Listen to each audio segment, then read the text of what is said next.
দুপৰীয়াৰ ভাত খালেনে?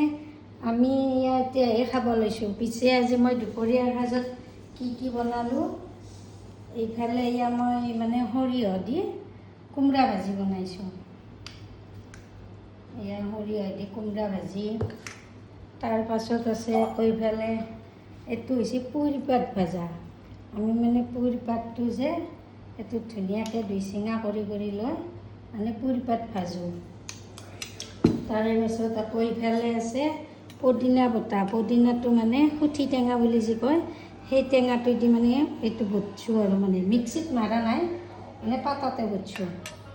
তাৰ পাছত এইফালে আছে কণী আমলেট আৰু এইফালে আছে মাটিমাহৰ দালি। এয়া হৈছে মাটিমাহৰ দালি। পিছে আমি আৰু দুপৰীয়াৰ সাজ আজি এনেকৈয়ে খাম আৰু। এয়া আপোনালোকে খালেনে নাই? আমি আৰু ভাত খুৱাওঁতে এতিয়া 3টা বাজি গ'ল। মানে অলপ দেৰি হয়েই আমাৰ আৰু কিবা কিবি কাম কৰি থাকোঁ নহয়, সেইকাৰণে আৰু। পিছে আমি ভাত খোৱা মানুহ 4জনহে। আমি 4জনেই ভাত খোৱা মানুহ, বেছি নহয়। পিছে মানে ঘৰৰ কামখিনিও কৰা হ'ল আৰু এতিয়া মানে ৰাতিপুৱাৰ পৰা সেই কৰিহে আছোঁ। কোমৰা ভাজিটো যদি সৰিয়হ অকণমান দি কিনে ভাজে বিৰাট টেষ্টি লাগে কোমৰা ভাজিটো। পুৰি পাত ভাজা কোনে খাই ভাল পায় কমেণ্টত জনাবচোন।